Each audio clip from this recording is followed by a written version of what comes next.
Túlia. Meu boa tarde aí para todos e todas. Hoje é dia 28 de novembro de 2012, quarta-feira. O verbete é de 2492. Ele tem 6 páginas, 48 elogios e 17 máximos. O tema é subestimação da finalização da GESCOM. A especialidade é experimentologia. Quem redigiu o verbete com muita classe, está ali muito bem acompanhado, foi o professor Alexandre Donato. Definição. A subestimação da finalização da GESCOM é o ato da consim pré-autora de livro, artigo ou verbete não dar o devido valor, cuidado ou atenção à fase final da conclusão da obra escrita pessoal, seja na checagem de informações, retificação de erros, aprofundamento de ideias, preenchimento de lacunas, clarificação ou exemplificação de conceitos. O nível da linearidade autopensênica pré-autoral, o mater pensene pessoal do pré-autor. A subestimação da finalização da GESCOM, a gestação consciencial escrita, o livro conscienciológico, a anti-GESCOM, a GESCOM inacabada, o livro mal feito, a obra mal revisada, as sugestões desprezadas, a acabativa ruim do texto. A subestimação da finalização da autobiografia, a subestimação da finalização da heterobiografia, a assídia, o desleixo, o descuido, a indisciplina, o apriorismo, a apagogia, a preguiça mental, a fadiga psíquica, a sedução da simplificação. Eu li apenas algumas linhas da fatologia, tem mais de 20 linhas. A ausência do estado vibracional profilático na escrita do livro pessoal. O pseudo-parapsiquismo usado para justificar a publicação da obra. A semi-parapercepção do autor, ofuscando o autodiscernimento na escrita. O assédio extrafísico evidente nas entrelinhas do livro. O acidente de percurso decorrente da obra. O amparador extrafísico, lanterna de cego. Na argumentologia, nós temos aí o tópico da caracterologia com 26 aspectos essenciais a serem considerados pelo pré-autor na finalização da obra pessoal escrita. Vale a pena ver isso aqui, que é muito sério esses 26 itens. Na remissão de 12 verbetes, nós destacamos 5. Acabativa interassistencial. GESCOM. GESCOM ectópica. Incompletude e síndrome da subestimação. Frase enfática. A acabativa planejada da GESCOM é evidência de autocrítica e de autodiscernimento do autor, ciente dos efeitos sadios do pensamento interassistencial, grafado na próxima intervenção. Você já passou por alguma experiência de finalização de GESCOM escrita pessoal? Qual o saldo desta vivência? A bibliografia específica tem 3 fontes bibliográficas. Agora, aqui nós temos a mega análise com João Carlos, com João Paulo, são 20 itens. Acabativa, autocrítica, autoorganização, conclusão, dispersão. Omissão, revisão, retificação, ansiosismo, detalhismo. Exaustividade, incompletude, pendência, displicência, pré-GESCOM. Pré-autorado, autodiscernimentologia, conscienciografologia, psicossomatologia e gesconologia. O verbete essa tarde do dicionário é antidemocraciologia, o argumento é politicológico. Ele só tem uma página um pouquinho, que está fácil para expor o processo da política aí no caso, que compõe a antidemocracia. Agora aqui, questionamento. Tenho participado de algumas aulas e assisto às tertúlias com minha mãe. Moro na França há mais de 5 anos e estava estudando economia na faculdade por aqui. Gostaria de dizer que a comunidade europeia ainda fica com um conceito na prática, no cotidiano e culturalmente falando, ainda há muita divisão entre os países por aqui. Ultimamente estávamos debatendo esse tema na universidade com a crise econômica. E chegamos à conclusão de que a crise na Europa é moral, onde ainda existem muitos tabus e onde a Alemanha decreta as ideias, a França conceitua e os outros países apenas seguem as regras. Poderia comentar? Isso aqui seria bom, foi justamente o que foi falado ontem, que chegou agora. Agora, o que nós achamos é o seguinte, em parte eles têm razão. A nossa própria presidente ontem estava falando que ela deu contra lá na Angela Merkel, pela situação lá da Alemanha, é justamente isso aí. Eles estão fazendo muita pressão em cima. Em parte tem razão. Uma outra coisa que está errada, que nós falamos aqui também, é o problema da Catalunha querer se autodeterminar como um pequeno país novo lá e fazer o separatismo. Isso é loucura, mas até um certo ponto parece, não é ideal. Tudo visando o dinheiro deles, estão defendendo o bolso. Gostaria de saber se o exercício de olhar estereogramas contribui para o desenvolvimento da clarividência.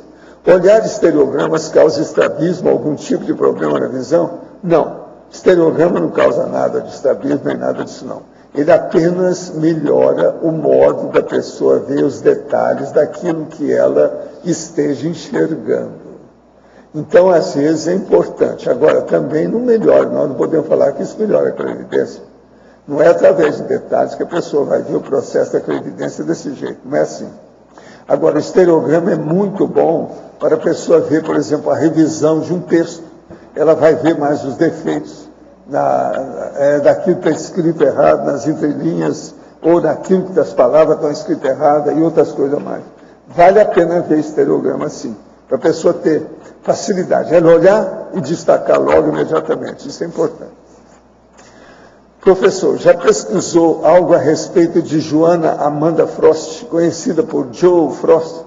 Ela é babá, escritora e personalidade da televisão britânica, conhecida por Super Nanny. Considerando o trabalho de desassédio Policarpo que ela realiza com seu programa e através de seus livros técnicos, saberia dizer qual o nível evolutivo dela? Poderia comentar? Não, eu não sei até agora nada. Eu vi alguma coisa dela, mas não posso afirmar, não. Eu não tenho competência para saber o problema do nível evolutivo dessa moça. Preciso ver isso com calma. Agora, Albert Beethoven. Em Fatologia, página 7, 11ª linha. Poderia nos explicar profilaticamente como funciona o negocinho para acelerar a revisão do livro? É o negocinho.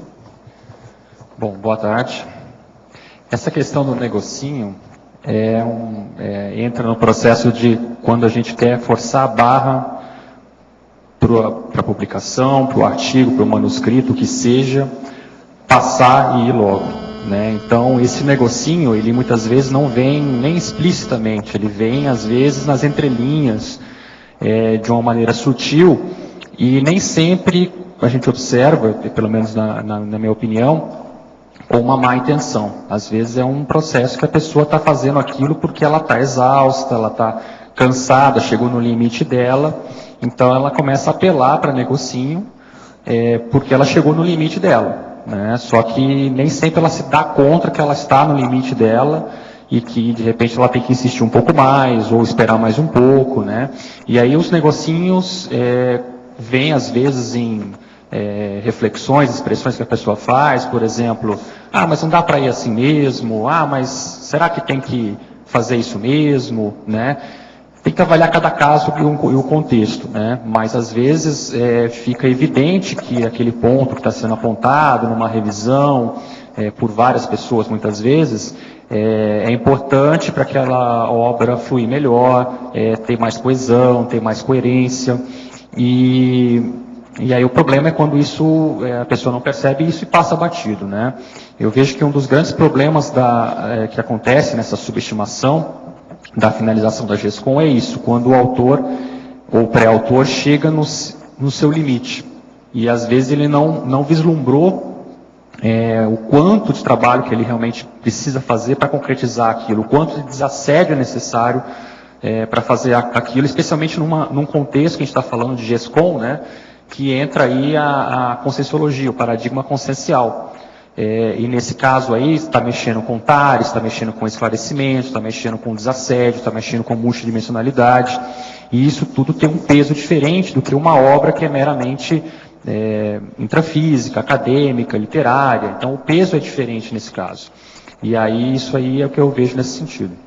Em Parafatologia, página 7, segunda linha, poderia falar sobre o pseudo-parapsiquismo usado para justificar a publicação da obra? Esse é um exemplo de negocinho, né? Não sei se foi a mesma pessoa que perguntou, mas poderia ser colocado aí como uma justificativa para fazer negocinho. E às vezes também acontece em função do fato da pessoa estar no limite dela e tal, e a pessoa começa a apelar, por exemplo, em situações que ela começa a utilizar, mas olha, isso aqui eu não posso mexer nisso daqui porque eu tive uma experiência muito séria, extrafísica, com o amparador. Tudo bem, até pode ser autêntico aquilo que ela está falando e escrevendo, só que muitas vezes ao colocar no papel, a ideia que ela quer expressar, ou o contexto que aquilo foi inserido, não está claro, não está coerente, não está válido, né? Então precisa amadurecer, melhorar e às vezes em alguns casos até descartar. Então isso eu vejo como um exemplo de até negocinho que aparece nessas circunstâncias, né? A gente está levando em consideração que a pessoa está, às vezes até com boa intenção, querendo concretizar aquele trabalho, mas muitas vezes esse trabalho acaba chegando no limite da pessoa do trabalho. E aí, às vezes, acontecem esses problemas que ela começa a subestimar essas coisas. Não, vamos fazer isso rapidinho, para ir logo, porque já deu no meu limite, né? Isso nem sempre é explícito, mas eu observo que isso acontece com bastante frequência. Em Caracterologia, página 9, item 2, poderia nos detalhar a respeito da boneca do livro? Naquela listagem, né? É na listagem? Caracterologia, página 9, item 2. Item 2, da boneca do livro. A boneca está aqui, é o descuido na etapa da verificação da boneca do livro para ganhar tempo cumprindo o deadline do lançamento da obra. Olha, o que acontece é o seguinte, a boneca do livro é a prova que a editora manda antes de imprimir o livro na gráfica. Essa é uma etapa muito importante, porque às vezes todo o trabalho que você fez ali de anos, sozinho, com revisores, na editora, pode ser prejudicado por um detalhe, às vezes, do erro da gráfica que foi enviada. E essa é uma etapa muito importante, e aí é válido a pessoa manter atenção nesse momento e não querer passar isso rapidamente, porque às vezes tem aquela condição assim, atrasa uma coisinha ali, atrasa outra aqui. Dali a pouco, olha, tem a boneca, mas de repente a gente pode fazer uma coisa rapidinho, olhar, né, assim à distância, e aí para cumprir o prazo do lançamento da obra. Às vezes pode acontecer um problema, um erro no livro, em função disso, né, aparecer o erro em função disso que não foi observado ali nessa boneca, que é justamente a parte final ali da prova do livro. Então essa prova ela é muito importante. Já teve situações, por exemplo, que eu observei, que às vezes a boneca chegou sem uma página do livro. Né? Então como é que é isso daí? Fica prejudicado completamente o conteúdo da obra. Né? Você está ali num crescendo na página 27, na hora que você quer ler, cadê? Sumiu, não tem a página. Então isso é muito sério de se observar. Nesse contexto, eu vejo também duas situações que hoje possibilita, né, com a tecnologia e tudo mais. O ideal é sempre ver a boneca impressa. Mas tem também hoje, algumas editoras trabalham com isso, até pelo menos quando eu estava no conselho da Editares, tinha esse processo de observar a distância com recursos que são praticamente idênticos. O ideal é ver o impresso, mas às vezes para adiantar o trabalho, dá para ver a distância através de um programa que eles mandam, você acessa virtualmente e você vê a prova ali impressa como você veria pelo computador, na tela do computador, como você veria impressa. O ideal eu vejo ainda que é sempre o impresso. A revisão é melhor pelo impresso, sempre é. Mas às vezes para adiantar algumas coisas ali, pode ser válido sim a pessoa começar a ver, ela já vai achando alguns erros pelo virtual. Tá? Citaciologia, página 6, última linha. A gente sempre acha que está bem onde a gente não está. Rui Barbosa, poderia comentar, por favor? Pois na citaciologia aqui, eu procurei destacar duas frases um pouco diferentes, né? A primeira do Paulo Coelho, que destaca a questão da leniência mais artística, né? Quer dizer, ele coloca, vou citar aqui antes, né? Aprendi que todas as músicas que deram trabalho não fizeram sucesso. Todo livro que dá muito trabalho não está maduro, na opinião do Paulo Coelho. Não está aqui nas referências, eu esqueci de incluir, mas isso foi uma declaração que ele fez na Rede Globo, numa entrevista, não há muito tempo, foi esse ano mesmo, em que ele destacou essa questão de que, na opinião dele, tudo que é difícil demais, uma música ou um livro, é porque não está bom, não está maduro. Então, na opinião dele, o negócio tem que fluir rápido, né? E a opinião do Paulo Coelho, inclusive, é que não se deve fazer tanta revisão para não mexer no contexto, na energia da obra e tal. A Conscienciologia já caminha para um processo diferente, né? Não só a Conscienciologia, a ciência, de maneira geral, caminha por aí, né? Do detalhismo e tal. A gente pode dizer, então, no meu ponto de vista, pelo menos, que toda GESCOM dá muito trabalho. Quer dizer, é o contrário do que está sendo falado aqui. E aí nós temos também a frase aqui do Rui Barbosa que fala: a gente sempre acha que está bem, onde a gente não está bem. E isso tem a ver com a questão da subestimação da GESCOM. Muitas vezes, então, uma premissa que eu parto aqui desse verbete é o seguinte: a subestimação da finalização da GESCOM, ela pode pegar qualquer pré-autor, autor de livro. Pode ser daquele que está iniciando o seu primeiro verbete, artigo, não tem experiência ainda com a escrita, àquele autor de mega GESCOM. No meu ponto de vista, ele pega qualquer tipo de autor. A diferença vai ser o percentual, pode ser 1%, pode ser 10%, pode ser 60%, que aí já seria algo, do meu ponto de vista, que estigmatizaria a obra, né, passando de 50%. Mas um grau pequeno sempre vai existir, né? Isso é inevitável, numa finalização de um verbete, de um artigo, de um livro, isso porque a gente não tem tanta experiência ainda em vários campos de conhecimento. Isso, na área de publicação de livros, aparece, né? Isso não tem como. E aí essa frase eu achei que vem bem a calhar nesse sentido, justamente por isso. Muitas vezes a pessoa pode achar que ela está muito bem naquela área. Não, eu já tenho experiência com isso. Mas aí é muitas vezes nesse momento que a pessoa cai do cavalo, que ela subestima achando que ela está muito bem, né? Então é um paradoxo. A pessoa às vezes até tem experiência, mas ela subestima, e aí é que aparecem os problemas. Alexandre, nesse ponto mesmo, é a Tânia Guimarães. Oi, Tânia. Nesse ponto mesmo, eu ia lhe perguntar por que você está dizendo que quando você acha que terminou, você está bem, você não está super estimando, aí você está dizendo subestima. Então, não seria uma superestimação? Olha, eu estou bem, aqui eu terminei, aqui eu finalizei, aqui eu já coloquei tudo. Por que isso é uma subestimação? Não, ela pode ser uma superestimação também. Mas nesse caso aqui, ela pode ser uma subestimação no seguinte sentido: a pessoa se vê numa condição de ter experiência naquela área, de achar que ela já domina aquilo, então ela subestima o próximo empreendimento dela. Então é nesse sentido que eu coloquei a subestimação, mas dependendo do contexto pode ser também superestimação, né? A superestimação nesse caso é quando a pessoa, como você falou aí, ela se acha acima da média e por isso ela perde a noção da realidade, ela perde a autocrítica dela. É dessa forma que eu vejo. Então depende do contexto aí, Tânia. Não seria, você acha, quer dizer, a pessoa efetivamente está achando, está entendendo que já terminou tudo, que já escreveu o que tinha que escrever, já tentou para todos os 28 revisores que disseram e não está bem.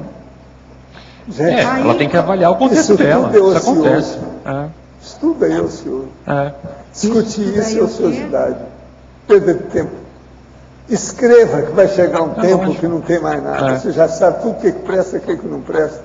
E não vai ter dúvida de nada que você faz. Não precisa voltar atrás. Bobagem. O processo é escrever. Escrever. Agora, para dominar o processo. Mas escrever não depende só da pessoa. Escrever para dominar o processo. Ela vai escrever depende da pessoa. Encaminhar para as pessoas. Pois é, mas escrevendo é que a pessoa amadurece o processo, sabendo a coisa correta, cosmoética e evolutivamente. De modo que essas bobagens, isso aí acontece para quem é jejum, quem está engatinhando o negócio. Outra coisa, literatura, isso tudo aí é conversa fiada. Sim. Aí é conversa fiada de um literato e conversa fiada de um político. É besteira. Então é do Rui Barbosa. Não dê tanto valor para isso. A hora que você tiver confiança naquilo que você faz, você dá uma bela banana para a opinião pública.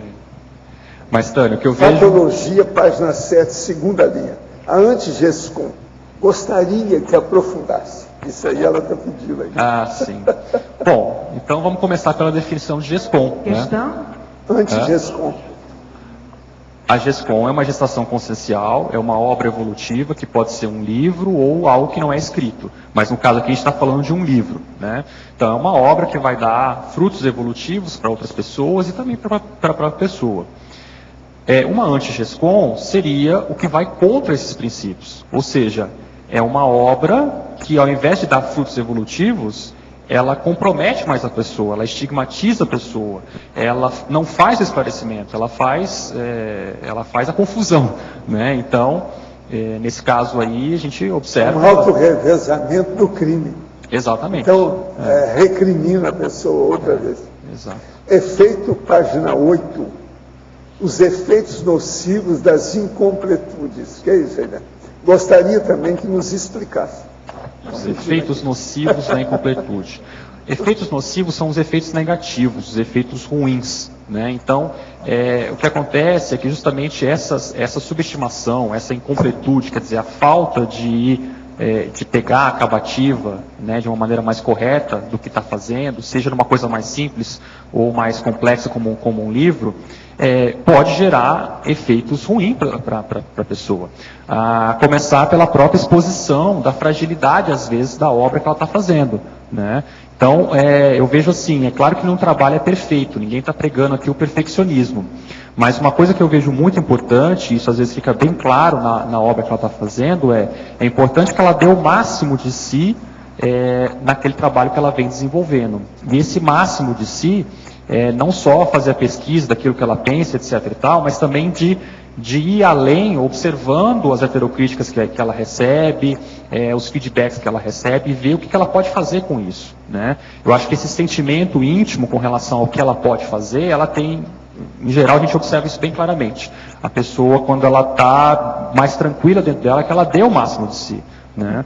O problema, muitas vezes, dessa incompletude, os efeitos nocivos disso, é que a pessoa deixa passar e, às vezes, pode ver o arrependimento da pessoa não ter dado mais do que ela poderia, ou o arrependimento de uma omissão, de um erro, de algum problema também mais sério. Né? Então, eu acho que essas possibilidades desses efeitos que eu vejo assim na prática. Alexandre, Oi? Eu quero te parabenizar que esse verbete está assim, muito criterioso, muito bem feito. Tudo que você faz e tudo que você escreve é tudo perfeito. Nossa. Eu nunca achei um cacófato. Olha, a revisão aqui não mostrou isso. Não achei, nunca. Mas tudo bem. Uhum. Parabéns. E Obrigado. outra coisa, eu queria saber se você já está escrevendo algum outro livro.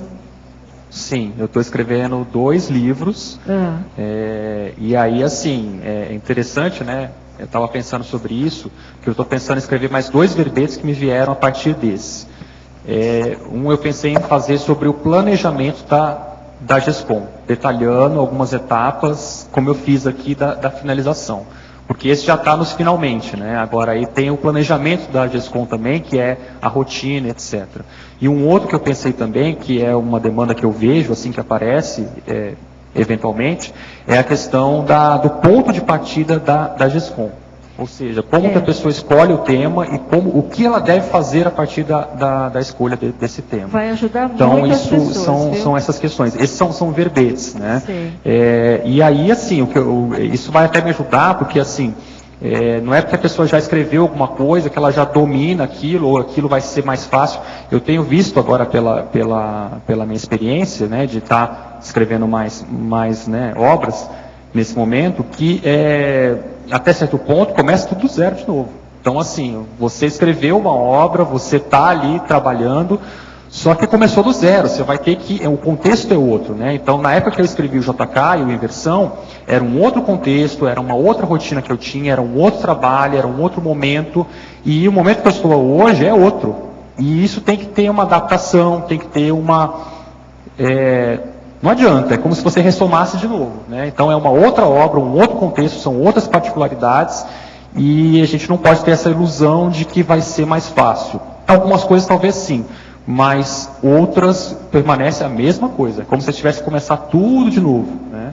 Tá, então é isso. Eu queria perguntar para o professor Valdo, hoje o professor Valdo falou na mini tertúlia que nós devemos fazer uma chapa, né, para escrever qualquer coisa.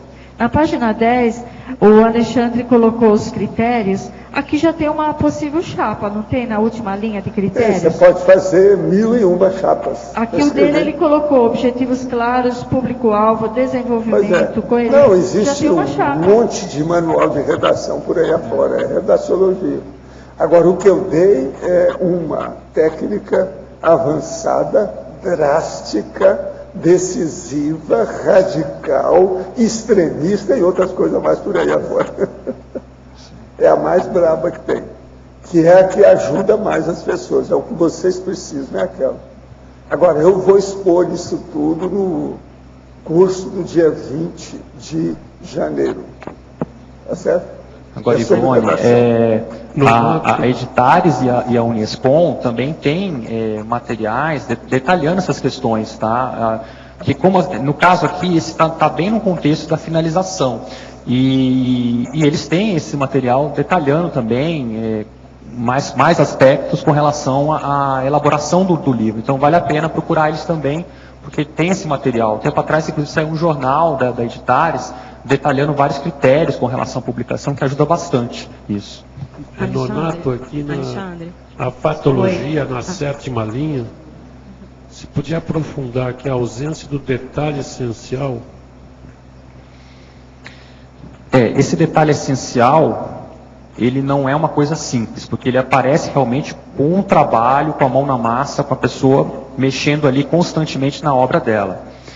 Nem sempre esse detalhe essencial aparece de cara no começo, porque a obra ela vai evoluindo, ela vai amadurecendo com o tempo, com as exposições que ela traz um verbete aqui, ela faz um artigo, ela faz um debate, uma exposição, um curso, e isso vai aparecendo com a própria demanda que as pessoas vão trazendo muitas vezes. E aí é que ela vai chegar às vezes no essencial, porque muitas vezes ela pensa que o essencial é algo que tem a ver com aquilo que ela pensa, mas às vezes não é. Às vezes o essencial é outro ponto que ela não viu ainda, ou viu, mas não deu tanta importância. Então, esse detalhe do essencial, eu vejo que a fase mais séria aí é justamente nessa finalização da obra, porque é ali que a coisa fica bem evidente. E nesse caso que eu vejo, já que está na fase da finalização aqui, que a gente está colocando, às vezes esse detalhe essencial é um parágrafo a mais, uma página a mais, que vai fazer toda a diferença naquele conteúdo que às vezes já está aprovado, já está bem revisado e que precisa para ressaltar e dar força à obra. Tá? Então, eu posso citar um exemplo pessoal aqui. No caso do JK, esse detalhe do essencial, que eu demorei um pouco a perceber isso, foi aquele capítulo da conscienciometria do JK. Aquele capítulo, eu não tinha aprofundado ele já tinha sido aprovado, mas ele estava, vamos dizer assim, ele não tinha sido detalhado como ele está hoje. Né? Pode ser ainda mais detalhado do que está. Mas o que acontece é que, do modo como ele está, que ele estaria, né, assim, antes de publicar, se eu deixasse do modo como estava, ia perder muita informação interessante, ia perder uma parte significativa da obra, que é entender a personalidade dele, né? Então, esse detalhe do essencial vem, e eu recebi esses feedbacks dos revisores, né? Olha, aprofunda mais aqui, e às vezes nem é uma revisão assim crítica e tal, mas aprofunda, isso aqui é interessante, por que você não vai mais a fundo? E às vezes aquilo é essencial, e vários revisores vão te passando aquele feedback, você não dá aquela importância, porque tem outras coisas mais sérias para ver, às vezes, de forma, ou coisa de erro e tudo mais, e você passa batido aquilo. E eu vejo que hoje, nesse ponto, avaliando os feedbacks, avaliando o curso, o que a pessoa ressalta para ela, esse é um capítulo que é um dos capítulos essenciais do livro, e que eu detalhei um pouco mais, já estava escrito, mas eu detalhei um pouco mais no final.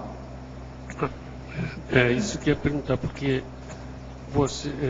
uma que você recebeu da revisão, né? E era uma coisa importantíssima. Agora, aqui na fatologia, a 10ª linha é a psicose do revisor. Sim. A psicose do revisor é uma coisa séria, porque ela geralmente acontece com o pré-autor, o autor que está trabalhando firme na sua obra. Eu acho que é inevitável se passar por isso. O que eu vejo que... Por quê? Por causa da exigência da exaustividade, trabalhar firme e tal. O que eu acho, que eu tenho visto que vale a pena fazer, muitas vezes, quando chega no limite, é a pessoa dar uma parada, dar uma respirada, para depois retomar isso daí e ver a obra dela, o artigo, o livro, com outros olhos. Às vezes é interessante dar uma descansada mental, né? A pessoa está numa rotina, às vezes, diária com aquilo ali, tirar umas férias de 15 dias, um mês, ou até mais, dependendo do caso, para ela olhar com um olhar diferente, né? Ela vê alguns detalhes que ela não ia perceber. E essa psicose começa a aparecer justamente quando a pessoa começa a ver que ela não consegue, não flui mais o trabalho de conteúdo, de revisão. Às vezes é necessário fazer isso para que ela possa sair dessa psicose. Talvez seja a consequência do estresse dela. Exatamente. Às vezes, sem parar. A gente pode fazer uma analogia com outros campos, né? Por exemplo, você está trabalhando numa área muito específica, profissional, ou num outro campo. Às vezes chega um ponto que você está tão estressado com aquilo ali que o teu rendimento naquele trabalho profissional ou em outro campo cai. O que precisa? De umas férias, mudar o foco, né, para ver se a pessoa, né, ela começa a ter outras experiências, descansa um pouco a cabeça e aí ela retoma o trabalho num outro patamar. Tá? Então essa questão do timing, às vezes, é um outro ponto que eu vejo subestimado na finalização da GESCOM. Às vezes tem um timing que tem que ser realmente respeitado. E eu trabalho com essa questão de mexer com a escrita, com edição, com revisão, e o que a gente observa é que, assim, especialmente no campo profissional, né, às vezes mas vamos acelerar isso daí para sair rápido. Mas sempre tem perdas quando tem essa aceleração. E isso é bem sério de se pensar, né? E aí, quando acelera, você observa claramente as perdas que tem isso no campo profissional. E no caso de uma GESCOM, que a gente está falando aqui, acontece também. Eu acho que isso é... Alexandre. Ficar atento. Alexandre. Oi. Você poderia tirar uma dúvida em parafatologia, na 2ª e 3ª linha, a semi para percepção do autor, ofuscando o autodiscernimento na escrita? Desculpa, eu não escutei direito. Você está falando da semi... Na 2ª e 3ª linha. Semi para percepção, né? Isso, do autor, ofuscando o autodiscernimento. A semi para percepção é um verbete, né, do professor Valdo, que está disponível na enciclopédia, que diz respeito a uma interpretação equivocada que a pessoa faz de uma para-percepção dela. Então a pessoa vivencia um fenômeno, alguma coisa até relacionada com amparadores mesmo, mas ela interpreta de uma forma equivocada. Ela puxa a brasa para a sardinha dela, não tira o egoísmo e outras coisas mais. Isso é uma coisa muito séria, então, que ela tem que observar, manter sempre o senso crítico, porque às vezes ela quer insistir num ponto, forçar a barra com alguma coisa da GESCOM dela, em função de uma experiência que ela não interpretou direito, né? Então, isso ela tem que avaliar sempre a lógica dos fatos, observar se aquela experiência realmente se encaixa com aquilo que ela vive, né? Porque às vezes ela vai até justificar um erro dela, com base numa experiência que ela teve, que pode ter sido uma fantasia da cabeça dela, ou a interpretação foi equivocada. É nesse sentido que a gente colocou aqui, né? Da pessoa não se deslumbrar com esse processo. A gente tem que levar em consideração o parapsiquismo, sim, é importante. Isso é um ponto essencial em obras da Conscienciologia, mas sempre manter esse senso crítico, porque essa parapercepção, ela tem que encaixar, ela tem que ter lógica dentro do contexto daquilo que ela está trabalhando. Se ela não tem que avaliar até que ponto é uma semi-parapercepção. Quer dizer, ela não interpretou direito, ela viu uma parte do problema só e puxou a brasa para ela. Tá? Foi isso que eu quis dizer aqui. Tá, Alexandre, eu queria voltar à questão que o Arlindo tinha perguntado a você da psicose do revisor. Então, aqui você está falando de uma psicose de um revisor autor, aquele autor no seu texto que vai revisando e aí não termina, é isso? Não termina, continua. Porque eternamente. Não, tem que ficar melhor. Não, isso não está legal. Eu quero ver aquele outro livro, eu quero... Isso. Agora, essa psicose do revisor, você acha que existe também? É mais difícil pelo seguinte, bom, em primeiro lugar é o seguinte, todo autor, ele deve ser revisor, né? Revisor do seu próprio livro, em primeiro lugar. Revisor, autor. Né? Exatamente. Revisor. Ele está revisando a própria obra. Revisor, né? Exato. É mais difícil acontecer com o revisor que não é autor da sua obra, quer dizer, você passou o livro para outra pessoa, por quê? Ele está fora, ele não está condicionado. Então, por mais que ele esteja tarefado com outras coisas, ele não está viciado e ele vai ver coisas de cara que você não viu. Sim. Isso é uma coisa assim, é um princípio, Tânia, que eu vejo na revisão, bem óbvio. O revisor, né, você está trabalhando 10 anos naquela obra sua lá, vamos supor.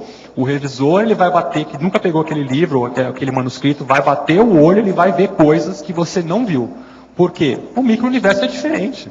Né? E outra coisa, a pessoa não tem nenhuma relação com aquilo. Isso então acontece, é inevitável. Né? E essa psicose, ela acontece quando a pessoa está, do autor, né? Ela acontece quando a pessoa está muito compenetrada naquilo. E faz parte, ela vai ter que, né, superar aquilo ali com o trabalho mesmo, isso é inevitável. E por isso que tem a fase da revisão que é muito importante. Por quê? Nem sempre a pessoa, aliás, quase nunca. Isso nunca acontece, que a pessoa vai ter autocrítica suficiente para pegar os pontos essenciais na revisão que precisa. Por isso que tem a revisão. Mas em tese, todos os autores que terminaram seus livros e foram publicados, eles conseguiram alcançar essa excelência. Não é isso? Que conseguiu tem que perguntar para cada um, né? Pois é, assim, revisar. No meu caso, por exemplo, JK, o livro, ele passou por mais de 20 revisões.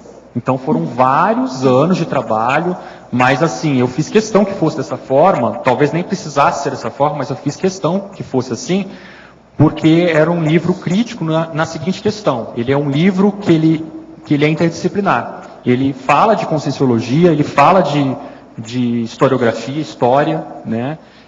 Então ele é um livro que ele vai chegar e de repente se tem algum erro crasso, mais sério ali, não é só o meu nome que está ali, é da conscienciologia. Então a pessoa vai olhar aquilo ali e vai falar, bom, essa conscienciologia não presta, tem um monte de furo aqui na parte histórica, na parte biográfica, jornalística, né? Okay. Foi por isso até que eu fiz uma discussão inicial na introdução do livro em relação à minha visão com a parte de biografia, por isso, né? Porque não existe só uma visão dentro da historiografia em relação a como se funciona uma biografia. Eu quis deixar claro para o meu leitor isso, né? Que eu tinha noção das diferentes visões e que eu tinha optado por uma, né? Então esse cuidado ele tem que ter nesse sentido, dependendo da obra, às vezes, não é por causa da pessoa, da incompetência da pessoa, é a exigência que a obra faz. A obra dela exige que tenha mais revisões, né? E isso acontece, a gente observa bem claramente. Outros livros, às vezes você vê, a pessoa faz em um ano, passa por 3 revisores e vai ser publicado. E está tudo certo. Por que está tudo certo? Porque às vezes já era para a pessoa ter feito aquele livro, ou às vezes já está maduro, já é um tema que não exige tanta revisão, tantos detalhes, né? Não quer dizer que seja pior, tá? Mas isso acontece, isso é uma realidade que a gente observa. Agora, há livros que exigem mais, dependendo da complexidade, exige mais. Então, ok, muito obrigada. Alexandre, você coloca aqui na página 9, no item 13, não sei se você já comentou a questão da capa. A importância que tem a capa para passar o esclarecimento, a informação, a mensagem.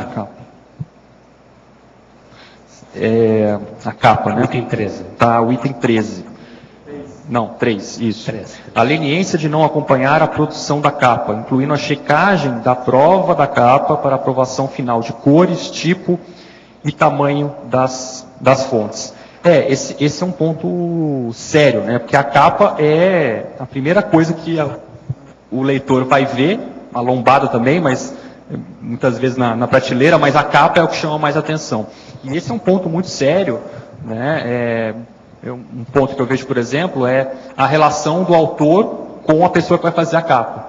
É importante isso, porque tem que ter uma afinidade, tem que falar uma linguagem similar para que aquilo possa fluir, né? Porque a pessoa que vai fazer a capa, ela tem que conseguir traduzir o pensamento do autor. E essa relação ela é muito importante, né? Então eu tive sorte de nos 2 livros de ter profissionais competentes trabalhando com as capas que saíram muito boas. E a outra coisa é a própria prova dessa capa, que tem que chegar e você tem que ver do modo como ela vai ficar.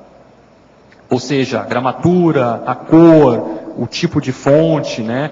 Só para dar um exemplo aqui, pegando até o... Se o papel suja fácil... Qualidade do papel. Tem uma que postaram aqui ontem. E às vezes falam, ó, esse tipo de papel suja logo, vai ficar sujo. É difícil. Esse outro aqui não. Isso aí é novidade. Eu me lembro de uma situação, até envolvendo o livro do professor Valdo, na época... 700 experimentos que eles vão lançar. Mas era o outro livro, foi na época em São Paulo, o Losch foi lá para resolver as coisas da impressão do livro Projeciologia, e a gente foi lá na UESP, para ver os finalmente e tudo mais. Na hora que a mulher traz para a gente a capa do Projeciologia, era uma outra cor, não era esse azul, era um azul mais escuro, que ficava quase preto. Então, o Losch ficou branco nessa hora, ele pegou assim, ele não está aqui agora, mas ele lembra bem dessa história. E aí, qual foi o problema? O problema é que ele estava com uma numeração, porque vem as cores, né, vem numerações e tal, mandaram uma numeração diferente do que eles tinham lá, trocaram, e ele estava com uma numeração, a gráfica estava com outra, e aí eles botaram aquela azul, que era de uma outra cor, e aí teve um trabalho todo de refazer ali, que já tinha começado e tudo mais. Mas é um problema, você veja que é uma sutileza, às vezes está tudo certo. Qual que é? O número 43, né? O 43. Mas o 43 que você tem, o que o outro, né? Então, nesse caso, o Losch sempre fez isso na época do IPC, né? De ir lá, verificar os livros e tal, justamente por isso. Para não dar esse problema de ter essas questões aí. É muito sério isso aí, então. Professor, sempre fui muito ligado à minha família, irmãos e pais.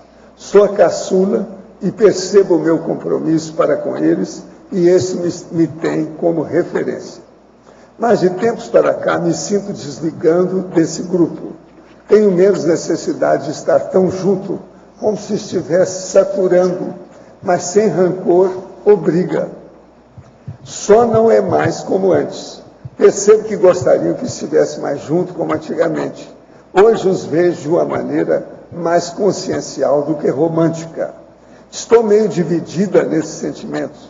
Não gostaria que se sentisse abandonados, mas não quero estar absorvida como antes. Será que estou perdendo o sentimento por eles ou estou amadurecendo a relação que era muito passional? Poderia, por favor, me ajudar a entender o que está se passando? Estou um pouco aflita. Escuta, você viu a hora que me entregou isso aqui, né, o Roberto? 5 minutos antes eu escrevi isso aqui. Parecia que eu estava esperando aqui. Maturidade. A maturidade da consciência lúcida ultrapassa sempre a autoridade dos pais a partir de determinada fase da existência humana. Os pais não geram a consciência, geram apenas o corpo humano. O que vocês acham? Essa eu me antecipei. Expliquei tudo. Pensa bem. Você está ficando madura. É o máximo. Parabéns para você. Professor, o chamado despertar da Kundalini e o sexo tanto teria alguma relevância do ponto de vista da conscienciologia? Não. Isso é besteirada e do orientalismo. Primeiro, despertar de Kundalini, geralmente, o que eles querem dizer, processo de assédio. Quase sempre autoassédio. Porque Kundalini existe até a pré-Kundalini. Todo mundo tem isso. E ela funciona o tempo todo. O que tem é que não funciona até um ponto que aquilo vai, a pessoa mesmo que está sentindo vai acusar aquela realidade. Agora, o que é que se passa? Sexo tântrico, o que a gente precisa é de dominar o sexo até um certo ponto para não haver exagero e ficar livre dele o mais depressa possível. E caminhar para a transafetivologia. Isso é que manda. De modo que esse negócio de Kundalini, além da Kundalini existe a pré-Kundalini, que eles não esquecem disso. Professor, gostaria de um esclarecimento do que pode ser os sonhos que estou tendo. Vejo as pessoas da cintura para cima.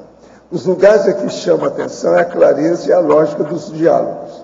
Na maioria deles, refuto com lógicos contrapontos dos diálogos. Lembro de que tudo e várias vezes as pessoas dos sonhos queriam que tomasse uma decisão errada. mas eu faço opção por atitude com ética. Que pode ser sonhos lúcidos, pode ser sonho lúcido, pode ser assédio, pode ser também pesadelo. O melhor que você faz é anotar isso aí e ver o que vai acontecer. Com o tempo, você domina o onirismo. Agora, tem que trabalhar muito com o mental soma para dominar o onirismo, tá? Gostaria de saber sobre quem faz rever sempre no mesmo horário, somente à noite, se isso pode ser bom ou não. Olha, depende, né? O que a pessoa está fazendo com isso, com a intenção da pessoa. Agora, ó, seria bom você ler o manual da TENEPS. Vai te ajudar. Agora, professor, acredito que na empresa em que trabalho estamos sendo alvo de ataques extrafísicos. Sinto que as energias estão terríveis. Pratico o EV e sinto o efeito bem ameno. Mas os outros funcionários veem vultos e sentem dor de cabeça e arrepios o dia todo. Tudo que meu patrão e os funcionários tentam fazer não obtém sucesso. Parece que nadamos na gelatina. O que poderia ser feito para melhorar? Esses dias fui a uma médica que disse que tudo isso se deve às diversas inimizades que meu patrão criou e os diversos feitiços que foram enviados para que a empresa fosse fechada. Poderia comentar?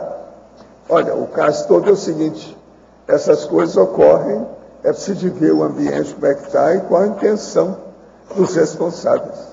Agora, ó, eu vi aqui os dados da TENEPS, nós vamos trabalhar aí em favor de todo mundo, a partir dele.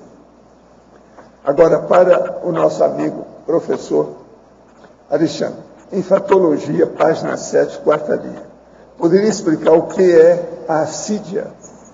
Esse aí está sem dicionário, tá? A assídia é um verbete do professor Valdo, na Enciclopédia da Conscienciologia, provavelmente deve estar disponível aí na internet, no site da Tertúlia, e diz respeito à condição da pessoa preguiçosa, da pessoa que ela não dá o devido empenho ao trabalho que ela estabelece. No caso aqui a gente colocou porque tem a ver com a subestimação da finalização da GESCOM. Às vezes a preguiça dela, o corpo mole, vai fazer diferença nos detalhes da GESCOM que ela vai desenvolver.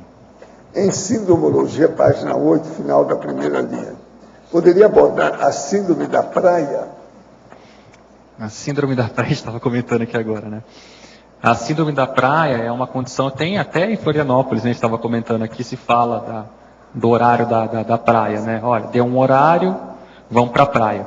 Mas, enfim, o que a gente está colocando aqui é da condição excessiva, não do lazer em si, da pessoa que leva a vida boa e ela não está acostumada a um trabalho mais intensivo com relação à escrita, com relação à pesquisa, né? Então, nesse caso aqui, a pessoa que tem essa síndrome da praia, muita vida boa e tal, ela pode ter uma dificuldade com a realização da GESCOM, ou até mesmo nessa finalização aí, que alguns detalhes são bem importantes. É nesse sentido.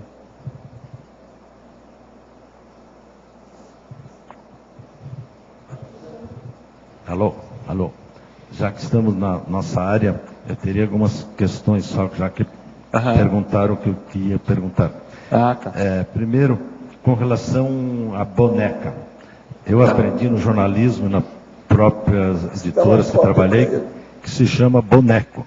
Então, não sei se é a tendência atual, devido ao incremento do feminismo, que valeu boneca também, ou são válidos os dois nomes? Boneco já existe há 60 anos. Boneco? Eu escrevo desde 1900 e lá vai fumaça, você está entendendo? Há mais de 60 anos. Boneca e boneco já era usado. Depende do editor, entende? De quem está fazendo o processo, etc. Ambos os sentidos. Isso é antigo comigo. Tá, então tá bom. Outra coisa também, se falou aí com relação à psicose do revisor. Eu até estava lendo a síndrome e escrevi um artigo até sobre a síndrome da psicose do revisor. Essa é a síndrome do revisor, não do seu livro, mas o revisor de outras coisas, que a Tânia até eu acho que estava em dúvida.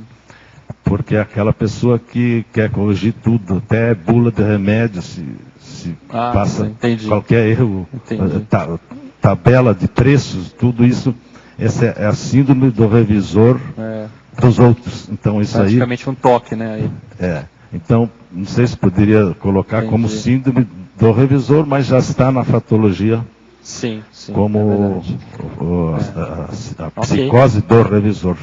Existe, não sei, eu sofro dessa síndrome, não sei se outros sofrem também. Entendi. Nesse caso aqui seria até o oposto disso, na subestimação, né? Porque na subestimação a pessoa estaria no outro oposto, né? Da superestimação. A pessoa deixar de lado. E eu vi também na relação da caracterologia aqui, você apresentou todos os itens, como se a pessoa já tivesse uma editora. Então, eu parto do princípio de que o autor, às vezes, sem editora, então, a procura de editora ou de edição. Então, não sei se, não li todo, se está incluído alguma coisa com relação à editora. Porque já é uma dificuldade do autor novo, que não tem editora, procurar editora, e é algo que deve ser considerado muito pelo pré-autor, até pela dificuldade de encontrar uma que edita essa obra. Você já tem editora, parece que você partiu já do fato de nós termos editora aqui. Eu parti de dois princípios. Uma, que a gente está falando aqui do paradigma consciencial, então eu já considerei que a pessoa está encaminhando para editares. Certo. Então eu pensei aqui basicamente editares, tá? Mas não que ela não possa aplicar em outro contexto. Sim. Né? E outra coisa também que eu pensei é que, mesmo não sendo a editares, já está na finalização. Né? Então a finalização para mim já inclui a questão de que ela finalmente já entrou na editora. Okay. Né? Aí teria que incluir isso em outro verbete aí, talvez um verbete de planejamento, alguma coisa assim. Né? Ok. Só queria então que explicasse o paradoxo. Paradoxo. Qual? O único paradoxo. Deixa eu ver aqui. Página 8. Qual é a página? Página 8, paradoxologia. Paradoxologia. Sim. O paradoxo do autor experiente subestimando a finalização da própria obra. A gente comentou aqui um pouco antes, né? Que eu vejo que não é porque a pessoa já publicou alguns livros, já tem algum livro impresso, já tem experiência com a escrita, que ela deve subestimar essas fases todas da escrita e da finalização. E pode acontecer. Né? Às vezes a pessoa superestima, né, que é o que a Tânia estava comentando, e isso passa. Né? O que mostra também uma certa inexperiência, um paradoxo que também mostra a inexperiência dela, a inexperiência de cair nesse erro. Né? Mas eu vejo que assim, a natureza humana não falha, então esse tipo de situação pode acontecer. Quer dizer, ser um autor experiente, não excluo até de ser um autor de mega GESCOM, e a pessoa de repente subestima alguns aspectos da finalização da GESCOM. Pode ser 1%, mas é uma subestimação. Até porque todo livro, para mim, sempre foi um parto, e um novo livro é quase como um novo filho. Exatamente, um trabalho muito grande. Alexandre, na página 9, você poderia falar do item número 8, quais são esses cuidados que a gente tem que ter para fazer reentrevistas e confirmar dados? As entrevistas, né? Ausência de entrevistas e reentrevistas para confirmações, revisões e aprofundamentos de informações na fase final do livro. Sim. Aqui no caso, ela tem que ver o objetivo do livro dela, se é necessário se fazer essas entrevistas, né? Mas eu vejo que, como você perguntou aí, no caso das reentrevistas, né? As reentrevistas, eu vejo que elas são importantes, no caso, para confirmar informações pontuais. Às vezes ela é necessário. E às vezes não é nem um capítulo inteiro, às vezes um parágrafo exige, para você colocar aquele posicionamento ou para você modificar, que você consulte profissionais, especialistas naquela área. Então, por exemplo, uma questão no livro de inversão existencial, que foi bem crítica, e era um parágrafo só aquilo ali, e que foi complicado a gente editar, chegar no formato que está hoje, foi a questão lá da pílula do dia seguinte, que é um assunto muito controvertido, complexo, e que a gente viu a necessidade, num dado momento, de consultar mais profissionais médicos para ver opiniões diferentes e ver o que a gente poderia fazer com aquela informação. E, de fato, a gente viu que o problema era tão complexo que, justamente, a gente reformulou o parágrafo, né? Não era nem um capítulo sobre isso, para deixar ali mais claro o nosso posicionamento. Né? Então, esse é um exemplo. outras questões específicas. Às vezes você vai falar alguma coisa que não é da tua área, você vai falar alguma coisa de fisiologia, você não é médico, você vai falar alguma coisa de um campo, é bom você consultar alguns profissionais, passar para revisão, e se já passou, de repente, mas esse ponto aqui, é isso mesmo? Então é esse cuidado que eu vejo que é necessário ter nesses contextos. E assim, no caso também de você entrevistar a pessoa e ela contar alguma história, depois é necessário checar para ver se aquela informação está correta, ou a gente reentrevista a pessoa? Como que seria isso? Olha, aí depende do caso, né? Às vezes... Porque a pessoa pode se confundir na hora da entrevista, né? E dar a informação errada. Pode. Aí depende do caso. Às vezes você vai vendo isso com a convergência de outras entrevistas, com o estudo de bibliografia mesmo, você vai checando aquela informação com o que é dito, né? Ou você resolve isso colocando entre aspas a entrevista da pessoa. Segundo tal pessoa, coloca entre aspas todo o trecho que ela colocou, né? Porque aí, no caso, a responsabilidade ela não é exatamente sua, mas daquela pessoa, é a opinião daquela pessoa, deixa claro que é a opinião da pessoa, e você analisa depois o que interessa, tá? Mas às vezes é necessário checar, sim, às vezes se é uma informação muito importante, às vezes vale a pena, olha, você falou isso, queria que você aprofundasse um pouco mais, eu vi outras informações assim, é isso mesmo, né? Vale a pena fazer isso. E quando você faz entrevista, você grava normalmente? Eu sempre gravei. E aí você depois guarda esse material durante um tempo? Eu tenho guardado. Fica guardado. Eu tenho guardado isso aí. Tá. E aqui na página número 7, na parafatologia, é o último item, o papel do tenepsismo nas GESCONs. O que você, assim... Desculpa, o qual? Parafatologia, sim. Página 7. O papel do tenepsismo nas GESCONs. Esse é um outro que eu quero trazer um verbete também sobre isso. Eu vejo duas condições aí. Uma é o autorado influenciando no tenepsismo. Então, às vezes a pessoa lança o primeiro livro e não faz TENEPS, que é o meu caso. E aquela condição dos efeitos do livro, às vezes predispõe a pessoa a acelerar o início da TENEPS dela. E a outra condição é a pessoa que já faz TENEPS e aquilo afetando a GESCON que ela está escrevendo, o livro que ela está fazendo. Então são duas condições diferentes, né? Você escreveu JK, você não fazia TENEPS, exatamente. Né? E agora exatamente. Você está escrevendo outros livros e faz. Que diferença que você percebe? Não, faz uma diferença muito grande, porque quando você trabalha com uma pesquisa, quando você está estudando, aquilo faz uma evocação, e essa evocação vai para onde? Essa é a diferença que eu vi, entende? Na TENEPS, então, isso é mais trabalhado, você tem mais atenção a alguns aspectos que passaria batido se você não fizesse ou só trabalhasse com energia, né? Porque tem uma conexão maior com os amparadores, você percebe mais, tem um pouco mais de lucidez com relação ao que está acontecendo na sua pesquisa. Essa é a diferença que eu vejo.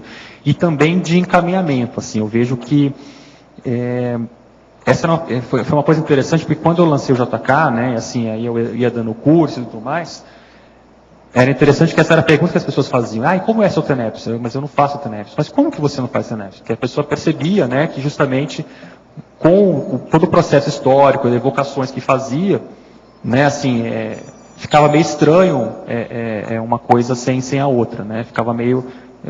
as pessoas tinham essa interrogação, né?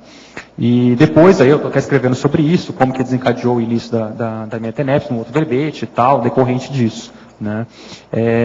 Mas eu vejo assim, dessa forma, acho que são coisas que são convergentes, e no meu caso, eu acho que assim, o JK teve um papel fundamental para o início da minha TENEPS, e eu vejo que hoje também essa questão de eu estar fazendo algumas obras, a TENEPS tem ajudado a ter ideias, insight, a desafogar um pouco também o trabalho que é feito da pesquisa, né? Dessa forma que eu vejo. Obrigada. Ô Alexandre, na página 7, parafatologia, na segunda linha, o pseudo-parapsiquismo usado para justificar a publicação da obra e a seguinte, a semi-parapercepção. Você pode ampliar essas duas? Página 7. É a parafatologia, né? Parafatologia, segunda linha. Certo. O pseudoparapsiquismo usado para justificar a publicação da obra, a gente já chegou a comentar um pouco aqui na pergunta que falaram da semi-parapercepção, né? A pessoa tem que, no meu ponto de vista, sempre manter o senso crítico dela com relação às percepções, às parapercepções que ela tem, né? Muitas vezes ela pode ter uma vivência autêntica, positiva, de alto nível, com um amparador, mas às vezes a interpretação que ela faz daquilo nem sempre corresponde à realidade, corresponde a uma interpretação subjetiva que ela faz. E muitas vezes, quando ela se vê numa situação em que ela está exausta, está cansada, quer partir para outra, ela não aguenta mais a revisão do livro ou a rotina de escrever o livro, às vezes para ela justificar, seguir em frente, passa por cima disso daqui, ela usa essa condição do parapsiquismo. Não, mas quando eu escrevi isso aqui estava muito bem amparado, né? Não, tudo bem, pode ser verdade, só que o que uma coisa tem a ver com outra, né? Então, assim, são duas coisas diferentes. Então, nesse caso, a pessoa tem que manter o senso crítico dela e sempre avaliar ali o contexto específico, né? Então, seria uma certa tendência religiosa nossa, né, de utilizar algum argumento de poder para chancelar aquilo que ela está fazendo, que muitas vezes não tem mais argumento. Ela esgotou os argumentos, então ela vai utilizar o argumento daquilo que ela viveu, que ela acha que é certo. Só que uma coisa às vezes não tem a ver com a outra. Ela pode ter tido um amparo, ela pode ter tido uma extrapolação, ela pode ter sentido algo de alto nível, mas não quer dizer que aquilo justifique o que ela fez naquele contexto específico, né? E às vezes são coisas até pontuais, muito específicas, não é nada que compromete a obra como um todo. Ou sim, né, tem que avaliar também o contexto aí. E a semi-parapercepção também vai por aí, né? A semi-parapercepção é a interpretação que a pessoa faz equivocada da parapercepção dela, né? São duas coisas relacionadas. Começando na página 10, em referências, o esquecimento da revisão final minuciosa das referências bibliográficas, sem relação às omissões ou quanto aos livros descartados nas revisões do conteúdo. Você poderia ampliar essa importância? Sim. Aqui essa questão das referências é um ponto sério, né? Porque existem, primeiro, assim, a coisa mais básica, né? Que você não pode esquecer uma referência de algo que você citou relevante no seu trabalho, né? Então, isso entra até a questão de plágio, né? Tem que tomar cuidado nesse sentido. Às vezes a ideia de outro autor, você tem que dar o crédito para aquele outro, né? E mencionar isso. Então é uma questão aí de cientificidade mesmo. E o outro ponto também, que eu já passei por isso daí, é uma situação até curiosa, às vezes a situação em que você deixa de incluir um item na revisão, lá nas referências bibliográficas de um autor, e às vezes aquela pessoa se ressente porque você não incluiu o contexto dela. Então ela acha que é uma coisa pessoal, mas não é, né? Aquilo passou batido.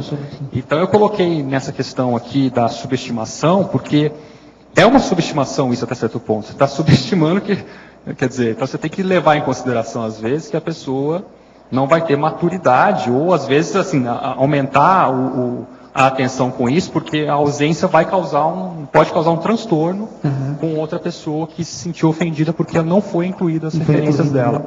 Né? Uma coisa que a gente vê também hoje são as referências do endereço de internet, né? Que você vai olhar, ver se consegue acessar, você não consegue acessar. Muitos estão errado o endereço, está escrito errado. A técnica básica, nesse caso, que se recomenda para utilizar, é colocar a data de acesso, o último acesso, porque ali, pelo menos, é aceitável, né? A pessoa acessou ali, de repente o site saiu do ar, ou aquilo, mais, né? Isso é aceito, então é interessante que a pessoa coloque quando foi que ela acessou, para que fique claro, né? Que a questão aí, de repente, pode não ser com ela, com o site, né? Esse é um problema da webgrafia, né? Justamente que ela é efêmera. Também queria ver aqui com você na 9, na foto, né, o descaso com a qualidade das imagens e fotos utilizadas, esquecimento dos créditos e das autorizações por escrito. Isso Então, existem alguns livros, né, que eles vai exigir às vezes que a pessoa coloque mais fotos, que é o caso caso do JK exigiu isso, né, questão histórica e tal. É mais interessante para a leitura a questão de você marcar com as fotos, para aquilo criar um rapport maior. Então, essa questão, primeiro ponto, da qualidade das fotos. Você tem que tomar cuidado com isso. Às vezes você vai conseguir a foto, você me consegue essa foto e tal, aí vem baixa qualidade. E às vezes nem sempre a pessoa entende daquilo ali. Então é bom ela estudar se vai exigir isso, essa questão, porque ela tem que pedir uma qualidade boa, aquela foto, porque às vezes vem numa qualidade, aí fica pequenininho, você não consegue utilizar. Né? Eu tive esse problema com o JK, que às vezes vieram algumas fotos numa qualidade que não foi muito boa, algumas foram descartadas, outras ficaram pequenininhas mesmo, porque não podia, ia estourar a foto, né, a imagem. E outra questão importante aqui, né, mencionada, é a questão dos créditos e autorização por escrito. Toda foto que você publica, você tem que dar o crédito ao autor daquela foto. Né? Ou seja, mesmo que seja uma foto informal, mesmo que seja uma foto, é importante dar o crédito para saber quem é o autor daquilo ali. É como se fosse uma referência. Né? E a outra questão aqui, por último, crédito e autorização por escrito. Ela é importante de ser feito, por exemplo, no caso de a pessoa pode conseguir fotos com profissionais ou com arquivos históricos. Então, nesse caso, ela deve pedir, né, para se resguardar a autorização por escrito, e esses locais às vezes até pedem que a pessoa faça para usar com uma finalidade específica. E se é uma foto pessoal, às vezes é bom pedir, mesmo que seja por e-mail, não é o ideal, mas às vezes a pessoa está muito distante, não tem como ter contato com ela, pede uma autorização simples por e-mail, que já ajuda a resguardar nesse sentido. E às vezes não tem necessidade de comprar esse direito? Se é uma foto de um profissional, sim. Sim, né? Então, no caso, por exemplo, do JK lá, teve várias fotos que eu queria colocar, umas 5 pelo menos, eu não coloquei em função disso. Pedia R$500 uma foto, um absurdo, né? Quer dizer, não faz sentido. Eu, pelo menos, não vi sentido incluir, embora algumas fossem muito boas. Dá para contar. Né? E outras você consegue gratuitamente e tal. Então, tem que ver cada caso. Mas, em geral, se é um livro histórico, consegue, assim, em arquivos, você consegue coisas boas. Ok, obrigado. Obrigado.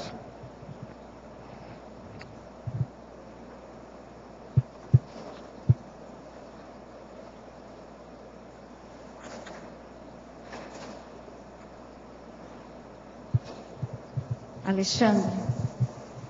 Sim. Por favor, você poderia comentar na página 9, o item 18, sobre a Recim? Poderia ampliar? Sim.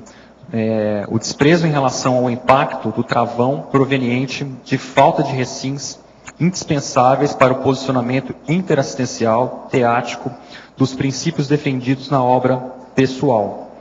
Esse é um dos pontos que eu considero um dos mais sérios em todas as fases. Ou a falta de tudo. A parte do processo do desassédio da produção. De tudo. Mas o que eu vejo aí, o principal, é esse item que está destacado aí, recim. Né? Toda obra escrita, no caso de um livro, aí, que é uma coisa mais relevante, de mais impacto, ela exige uma recim do autor. Né? Não só uma recim, mas acho que várias recins. E isso a gente observa na prática, acho que é até um ponto consensual aí dentro da Editares, da Unescom, quem aí está mexendo com isso, percebe claramente isso, que tem certos pontos, o livro não avança se não houver essas recins. Né? E isso vem de uma forma muito natural e a pessoa encara ou não.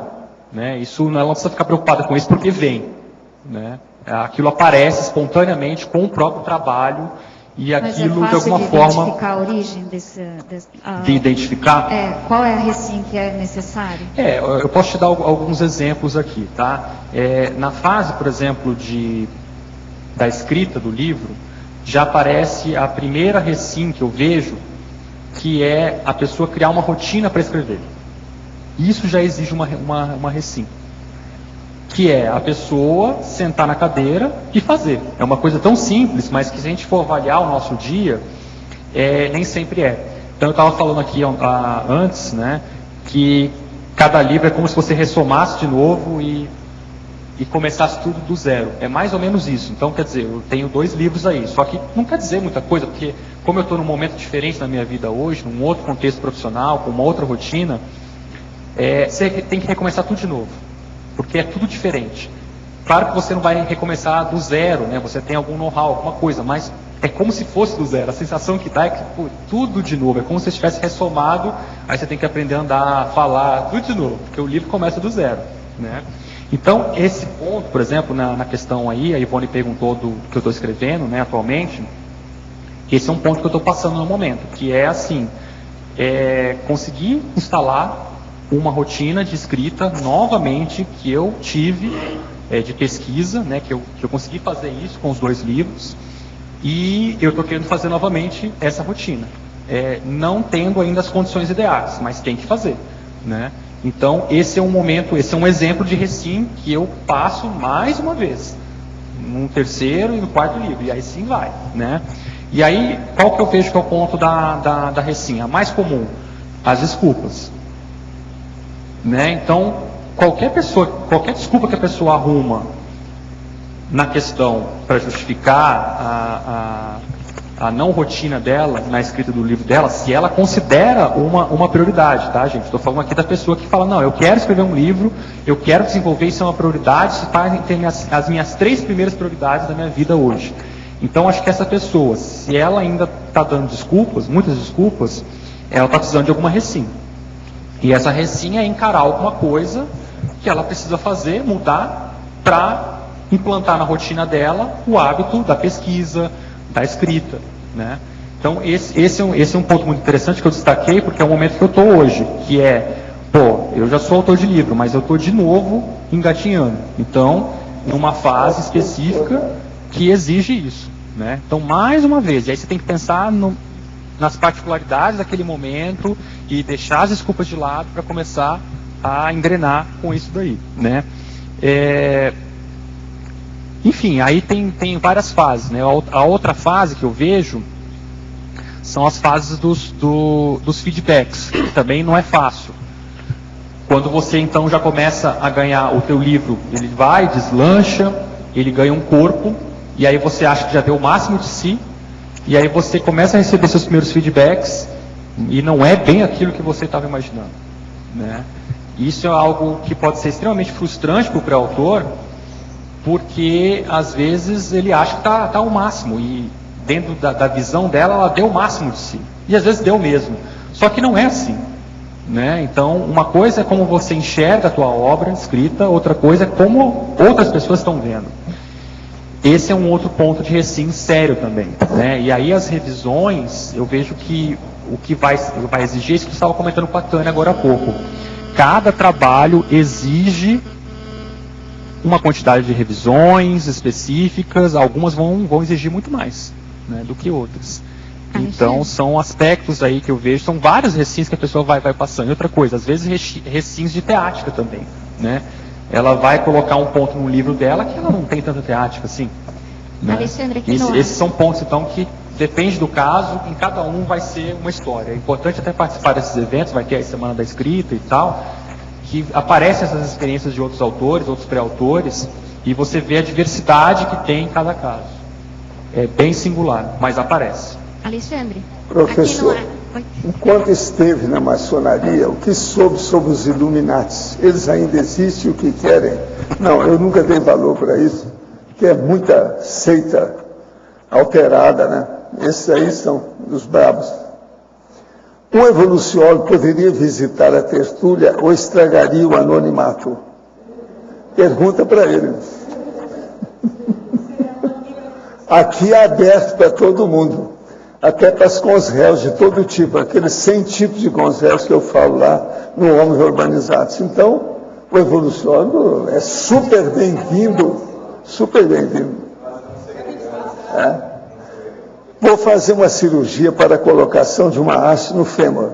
Existe alguma técnica ou maneira que eu possa fazer no momento da operação para sair do corpo consciente e me ver os médicos até mesmo sair daquele local? Não, a melhor coisa que você faz é pensar positivamente e ficar tranquila a respeito do processo. É o melhor que você faz. Professor, o senhor falou agora há pouco sobre melhorar e ter controle do mental soma. Como posso conseguir essa melhoria? Olha, o processo todo é olhar todos os verbetes da enciclopédia da Conscienciologia que falam sobre mental somatologia. Lá tem muitas técnicas para a pessoa controlar o mental soma e dominar o psicossoma, ou seja, arranjar um jeito da pessoa ficar com autodiscernimento sobre o comocionalismo. E na enciclopédia há muitas técnicas que a gente mostra como é isso. Professor, gostaria que me informasse qual a natureza das inteligências que influenciam as respostas dos oráculos, como tarô, búzios, caracteres geomânticos, são tudo guia cego. Professor Alexandre Donato, o que te inspirou a escrever a sua primeira GESCOM sobre o ex-presidente JK?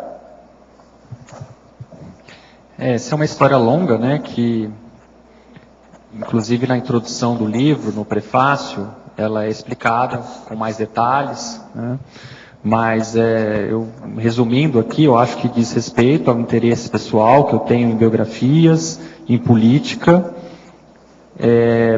e também teve todo um contexto específico aí de outras pessoas envolvidas nessa pesquisa que conjuminaram para eu pesquisar aí com um apoio, né, para poder realizar esse livro e fazer, né. Eu acho que o JK também é uma personalidade que tem relação conosco, da Conscienciologia, e acho que é isso daí. Em resumo é isso, acho que tem mais detalhes na introdução do livro aí que você pode ver.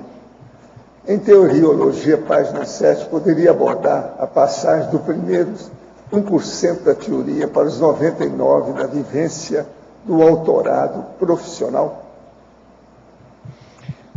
Então, essa questão é justamente com a prática, né? Enquanto a pessoa não conseguiu ainda estabelecer uma rotina de escrita, de pesquisa, e ela tem que ver qual a fase que ela está, então, no livro dela, eu observo que ela ainda está mais na teoria do que na prática. A prática é quando justamente ela começa a vivenciar esses pontos que a gente está debatendo aqui, que passar desses gargalos, das desculpas que ela estabelece para escrever a obra dela, já criar uma rotina para isso, encaminhar para revisões. Então tudo isso daí ela vai saindo da teoria para a prática até concretizar de fato a obra dela, e ter um pouco mais de prática aí nessa questão autoral. Professor, por que a priori certas manifestações parapsíquicas assombram algumas consciências? Devido ao espetáculo. Você sabe, esse negócio de espetáculo dá embora. A TV Globo está com um negócio chamado Fantástico há anos. Então eles gostam de show, o povão gosta do espetáculo, da grandeza do problema, tudo isso. Por isso que esses fenômenos parapsíquicos saem da rotina, chama muita atenção. Agora, falar em espetáculo, eu queria falar para vocês que o nosso amigo César comprou aqui o livro A Construção do Mito Mário Palmeira, acabou de sair. É sobre o problema, isso aqui é defesa de tese de um nosso amigo, um pesquisador aqui do Paraná, que ele defendeu uma tese de pós-doutorado, de doutoramento aqui com esse livro.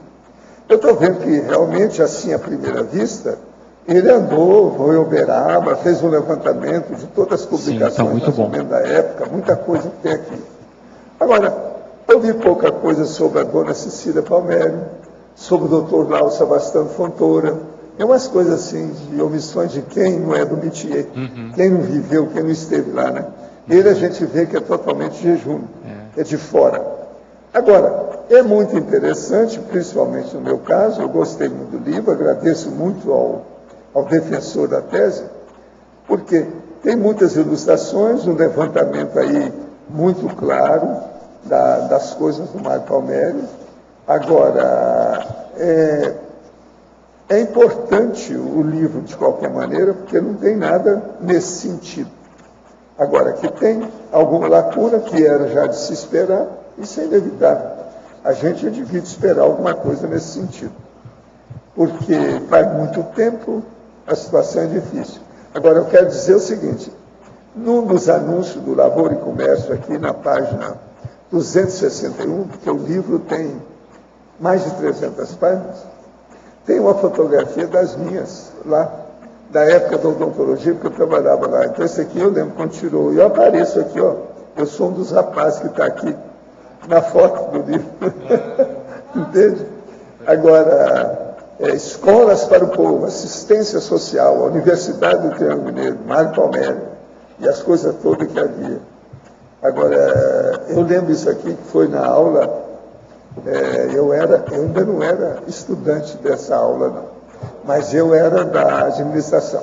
Então, eu ajudava o doutor Peregrino. Essa aqui é a aula do Peregrino de cirurgia bucomaxilofacial. E a gente estava lá quando eles tiraram uma foto de uma das intervenções que estava sendo feita. E todo mundo de jaleco, tudo arrumadinho, pequenininho. Mas essa foto é das nossas, das minhas, eu acho que eu tenho até isso guardado. Entende? Foi uma das primeiras lá, a gente de jaleco. Eu, nessa ocasião, era da radiologia, sabe, da policlínica. E foi nesse aqui, numa dessas sessões, que eles tiraram a minha máscara facial. Todo mundo tinha medo de tirar a máscara, porque tinha que colocar um negócio no nariz, etc., fechar os olhos. Eu, então, me submeti. Não, vamos entrar nessa. Então, me submeti lá e tiraram, sabe como é que é, direitinho? Foi numa dessas aulas aqui. Eles tiraram foto daquela também, da máscara facial. Agora, aqui que eu vi, assim, rapidinho, que eu achei foi isso que me chamou mais atenção. Agora, fala das faculdades, quanto é que foi feito, as coisas do Mário. E o problema todo é o seguinte, a ascensão social e política do autor, a construção do mito Mário Palmério. Mas veja, outra coisa muito séria não fala, que o Mário fez tudo isso aí para derrubar os padres, lá do Colégio Diocesano. Essa também não fala aqui. Agora, eu, como estava lá por dentro, estava na família, né, aquele negócio todo, eu vi coisa que não está. Agora, tem uma foto clássica aqui, dele com a dona Cecília e as duas crianças, quando pequeno. Isso foi na inauguração da universidade, da faculdade. Ele tirou na porta lá da faculdade. Tudo também é das fotos clássicas lá do negócio. Todo mundo tinha lá, o povo guardava. Agora, é muito bom, porque ele fez um levantamento de um monte de nomes.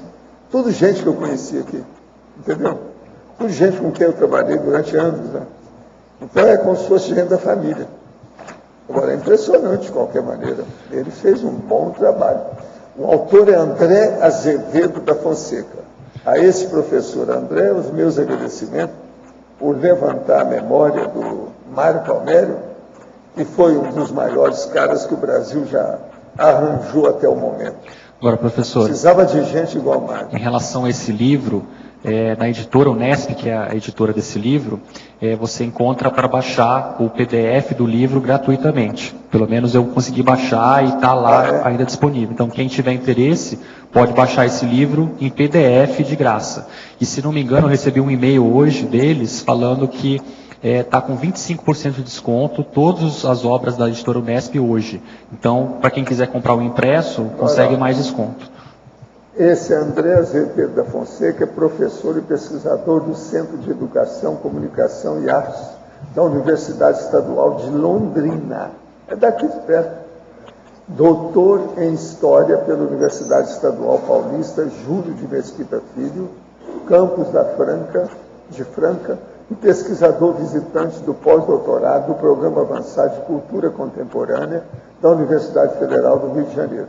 Agora, ele foi professor e coordenador do curso de Comunicação Social da Universidade de Uberaba, a Uniub, onde criou o Memorial Mário Palmério. Ele é conhecido lá.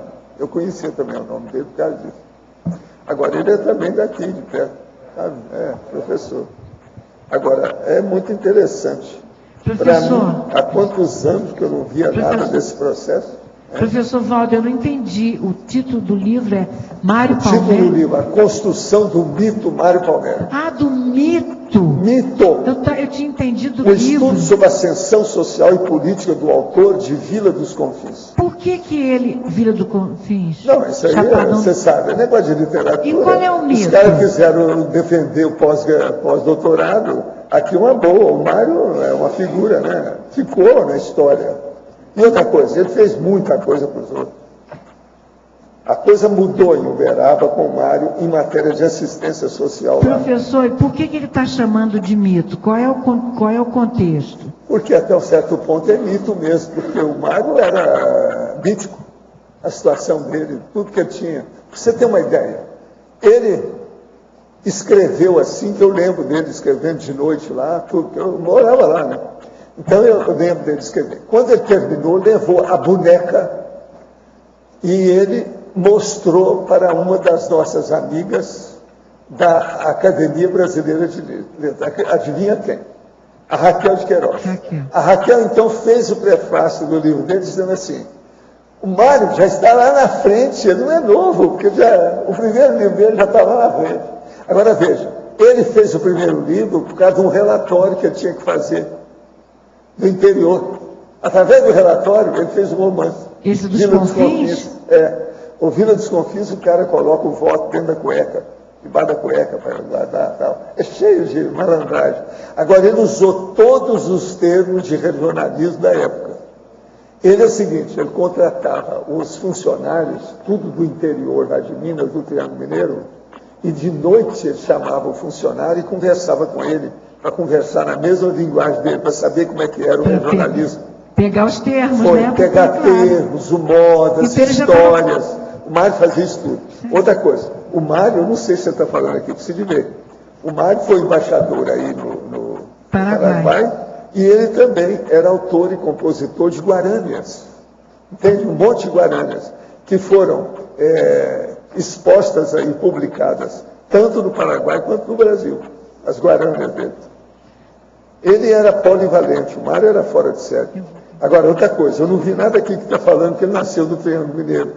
Nasceu no Triângulo Mineiro, mas não está falando que ele nasceu em Monte Carmelo, igual eu. Porque ele só falava que era lá, eu sou da terra, mas não falava que era Monte Carmelo. Porque Monte Carmelo é muito pequeno perante o povo, toda a menor cidade de todos eles. Agora, tem mapa aqui, tem Monte Carmelo no meio e tal. Tudo.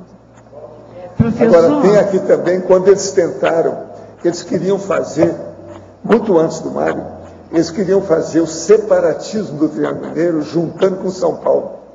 Agora, o que é engraçado é que pegaram uma parte também de Monte Carmelo e ia para São Paulo. A assessoria paulista. Professor. Aqui tem um mapa antigo. Isso é muito antes do Mário.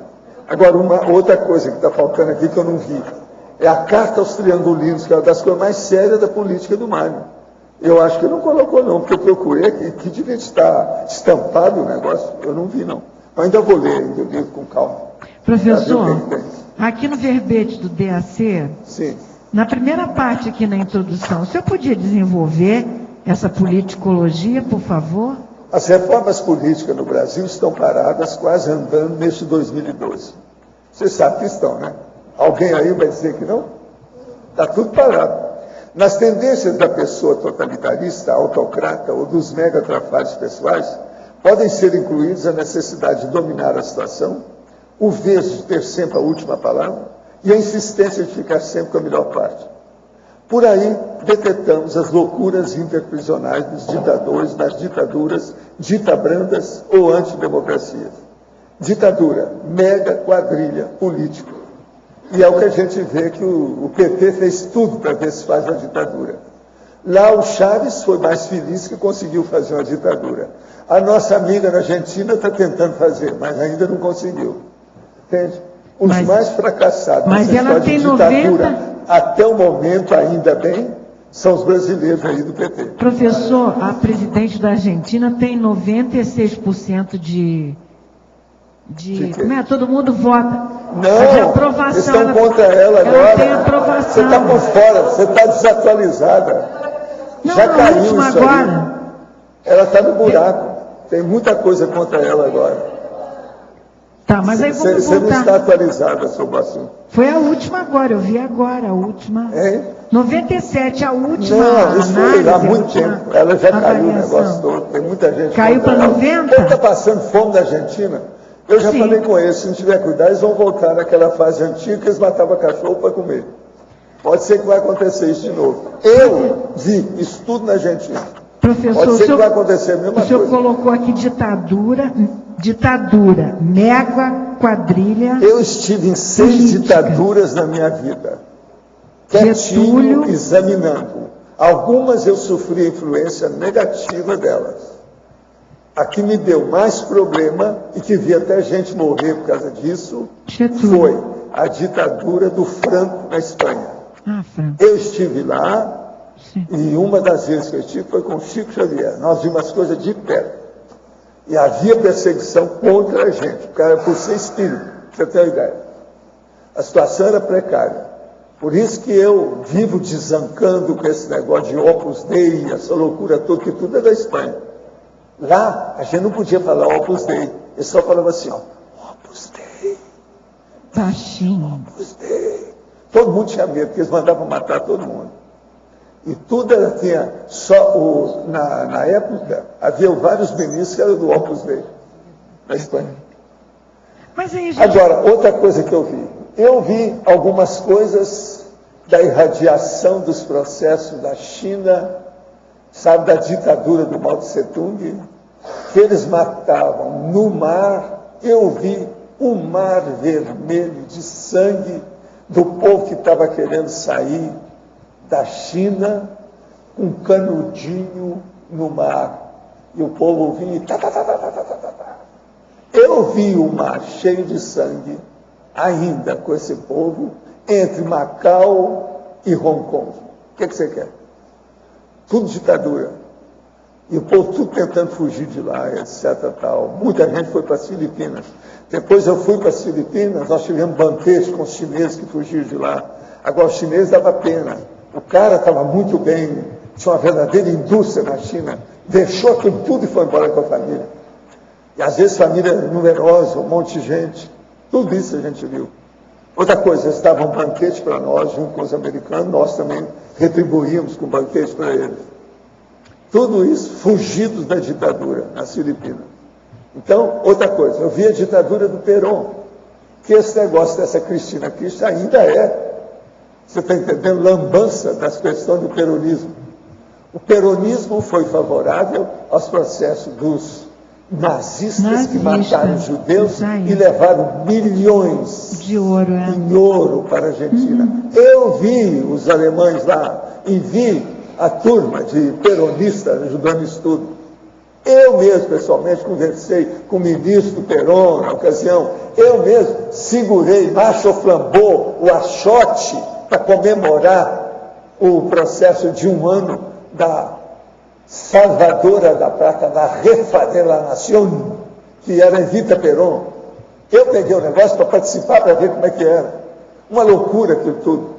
Então, eu sei, felizmente, na minha vida, a gente acabou vivendo alguns desses negócios. A vida me levou para ver. Professor. Eu não procurei isso, aconteceu. Outra coisa, vi a ditadura aqui, na época que o Mário foi lá, quem mandava no Paraguai era o ditador, o embaixador americano e o embaixador do Brasil. O embaixador do Brasil era o Mário. Ele mesmo me falou, não, falou para mim e para o Chico, quem manda aqui, eu sou o terceiro poder aqui nesse país, agora está um perigo. Aí eu vi para ele assim, realmente está. Ô Mário, que a situação é precária. Aonde a gente ia, tinha 2 caras com metralhadora nas costas da gente, assim, ó. Isso era a época do, sabe, eminente. Professor, e agora aqui? Brasil, agora. Pois é, mais agora, um escândalo com o Dirceu de novo. Com esse Zé Dirceu, pois que de novo. Tudo aí. Mas ele diz que é inocente. Pois é. Ele agora, diz que não era nada com ele. E a gente faz o quê? Bota na Tenepes? É duro, né? Mas esse povo você não pode confiar, não. Esse Zé Dirceu, você vai confiar? Alguém confia nele aqui? Professor, há alguns anos para cá estou com muita dificuldade de relacionamento com meu pai. Sendo que até sua presença me irrita. Moramos na mesma casa. Em alguns momentos não quero nem olhar para ele. Parece que a sua energia me deixa mal e que ele quer me mandar me controlar. Reflito sobre isso e sinto pena dele. Isso pode ser influência de consciências, está na cara, né? Só as consciências que estão com ele, que estão indo também para o seu lado. Agora, a melhor coisa que você faz é abençoar o papai. A gente não pode brigar com o pai. Pai é pai, né? Mãe é mãe. Esse é que tem razão. Professor Alexandre, poderia relacionar o tema da subestimação da finalização da GESCOM com a pré-intermissiologia? Qual perspectiva para a próxima intermissão você faria para a CONSIM com dificuldade na acabativa da GESCOM? Do mesmo modo, quais consequências positivas na pré-intermissiologia você percebe para a CONSIM que consegue finalizar bem suas GESCOMs? Eu procurei enfatizar essa questão na frase enfática, porque eu vejo que justamente o desafio de fazer uma GESCOM bem feita, pelo menos o máximo que a gente pode dar de si naquele contexto evolutivo, vai repercutir na próxima intermissão, na pré-intermissiologia. Então, no meu ponto de vista, o que eu vejo é o seguinte, eu acho que são vários pontos para se avaliar. Uma questão que eu pensei muito antes aqui, na questão do verbete, é que muitas vezes a pessoa fica achando que o efeito da GESCOM está em apenas ela deixar algo registrado, que vai ficar para sempre, que vai perdurar mais tempo do que ela e tal, mas é mais do que isso eu vejo. Eu acho que todo o processo da realização da GESCOM, o que ela precisa superar em termos de recins, em termos de estabelecer uma rotina produtiva, todo o processo de autossuperação que ela tem que fazer para concretizar essa GESCOM, que não é fácil, ela tem que abrir mão de algumas coisas para priorizar, para botar foco, dormir menos em algumas fases, botar mais exaustividade durante a produção. Tudo isso dá uma sensação de gratificação posteriormente, mais segurança íntima, pessoal, que vai perdurar isso daí para os próximos anos da vida dela e na próxima intermissão. Então, acho que esse é um ponto muito sério que eu vejo, né?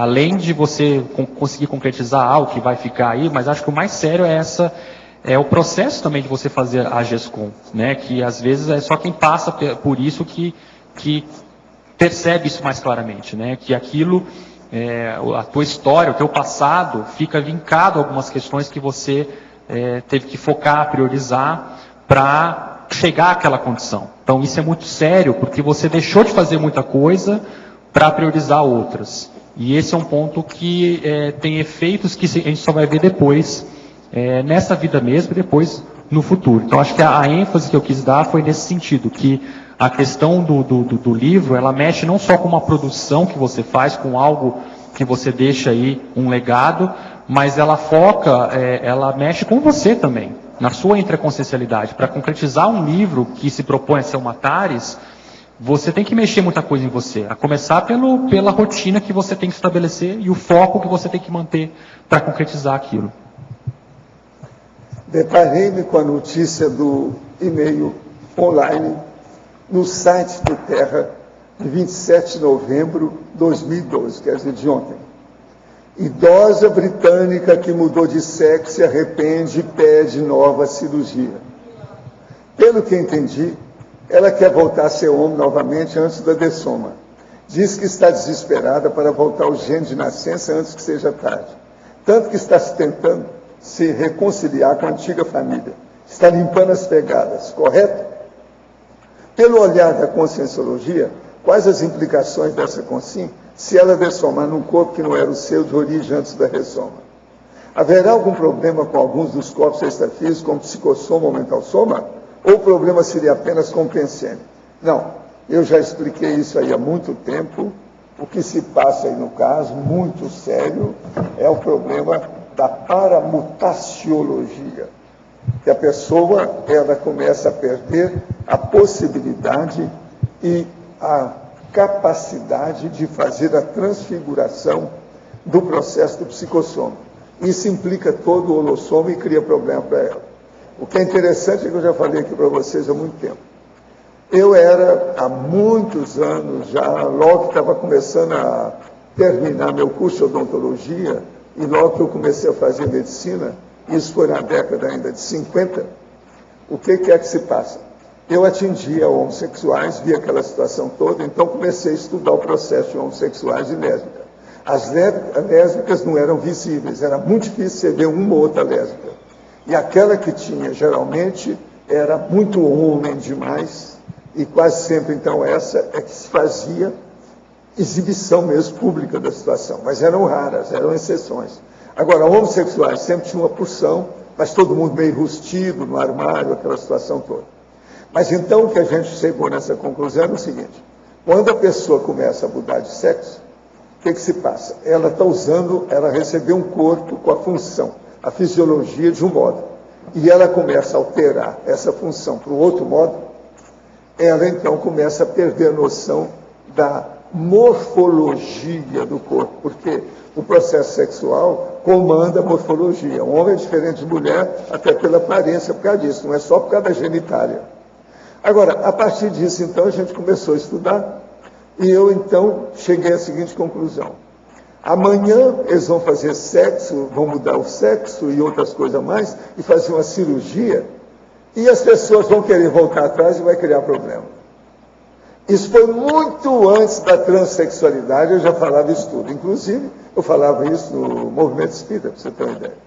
Porque no movimento espírita é assim de homossexual, porque eles iam tudo para lá para poder aparecer.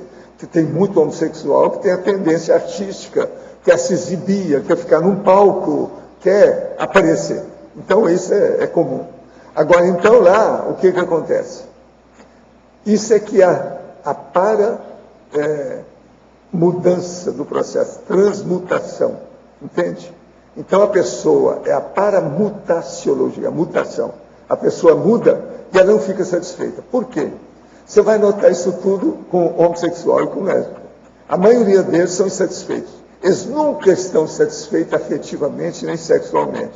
É tanto que você jamais encontra. Eu estudei durante muitos anos para ver se achava um casal de homossexuais ou de lésbicas que tivesse completado as bodas de ouro de 50 anos. Nunca encontrei um. Entendeu? Por quê? Eles não são satisfeitos uns com os outros. E eles acabam sendo promíscuos. Agora, essa promiscuidade já faz parte do processo da transformação, entende? A morfologia, a forma. Então, essa forma, fora do corpo, você encontra com essas pessoas que atingiram um nível mais parapatológico. Então elas ficam perto de você e o psicossoma parece uma ameba. Ele muda toda hora. E aquilo incomoda quem está perto. Não é gostoso, não é bom ficar perto desse povo. Entende? Aquilo ali mostra que há já uma patologia supercarregada dentro do processo da patologia, da morfologia, da forma. Que ele não aguenta segurar a forma. Porque o psicossoma é a consciência, os pensamentos que tem que manter. É a vontade da pessoa. Agora, chega no certo ponto, que ela já mudou tanto, já quis tanta renovação, não ficou satisfeita com nada. A promiscuidade chega num ponto que implode tudo. Tem um homossexual, então, desde aquela época que eu falei, olha, você tem que olhar, hein? Veja bem se você não vai chegar ao exagero. Amanhã você faz uma transexualidade, a cirurgia, você vai querer voltar e o negócio não vai dar certo. Essa mulher aí, ó, tudo indica que é isso. Agora, precisava explicar para ela que tem isso tudo. E outra coisa, ela não se incomodar se ela fez a cirurgia, não. Deixa dessomar desse jeito. Agora, o problema é a cabeça dela. Admitir o corpo que a genética lhe oferecer. E não ficar alterada. Agora, o que se passa? Vai chegar um certo ponto que, em alguns desses casos, a pessoa fica hermafrodita. Ele vem com os dois sexos e não sabe o quê. Eu fui estudar isso também. Teve um dos casos, por exemplo, que foi horrível. O cara aparecer como homem. Mas ele começou a ficar careca, por isso que ele aparecia como homem. E ele não queria usar peruca por causa do calor. Então, o que se passa? Chegou a um certo ponto que ele teve relação com um homem e engravidou. Aí, eles fizeram um aborto. E eu vi, no dia, então, que foi lá conversar com ele, depois do aborto, eu fui lá e vi o que o médico, o professor, falou para ele. Que ele não podia de ter outra gravidez, porque aquilo poderia matá-lo. Está entendendo? Explicou tudo por quê. E ele era hermafrodita. Sai dessa. Esse eu vi de perto. Agora veja, é a mesma coisa. Hermafrodita, homossexual, lésbico. Todos eles estão nesse processo devido ao problema da antifisiologia. Quer dizer, estão usando o corpo dentro de uma condição antifuncional, contra a função natural do corpo. A biologia não admite mutilação. Ela não admite contra ela. Ela tem princípios muito rígidos, a biologia humana. Agora, veja, Você não vê os homossexuais, nem o povo da psicologia, nem da medicina falar na antifisiologia deles. Todo mundo bate palma, fica por isso, estão casando, arranjando filho, não sei como é que eles estão adotando, mas ninguém fala nessa antifisiologia. Quer dizer, isso aí é uma pequena ventania que ainda vai virar tempestade. Vocês podem esperar que isso ainda vai dar muita conversa para a manga. Os homossexuais teriam que enfrentar a antifisiologia para discutir o assunto. Agora, eu já vi homossexuais que saíram do armário, o outro que assumiu a condição, o outro que deixou a homossexualidade, outros que vieram atrás da gente para deixar a homossexualidade, e lésbica, idem, com a mesma data. Nós mesmo temos gente por aqui que já foi lésbica e não é mais. Vamos entender bem isso. Modo que é a vida. Agora, ó, nós esperamos de você mais pelo menos uns 200 verbetes. Nossos comerciais, por favor. Obrigado. Hoje tivemos 48 assinaturas no livro de presença, 21 perguntas presenciais e 25 perguntas online. Os recados de hoje são do Loche, sobre o balanço existencial, a Patrícia, ECP2, a Valdirene, Escola do Parapsiquismo, e a Neida, sobre o Congresso de Tenepsologia. Agora com vocês o Fernando, sobre o programa Amigos. Boa tarde a todos. Então, no próximo domingo, nós vamos sortear 2 vagas para o Congresso de Tenepsologia online. São vagas que a pessoa pode assistir esse curso à distância, então. Então, você, amigo, que tiver com a assinatura ativa, em dia, pode concorrer a essas vagas aqui. Então, nós estamos chegando já no final, já estamos praticamente no mês de dezembro. A gente faz um apelo aí novamente, uma convocação para os amigos cujas assinaturas estão vencendo nos últimos meses. Venceram. Só em novembro são 44 assinaturas, tem só 22 renovadas. Chegamos à metade só e já está no final do mês.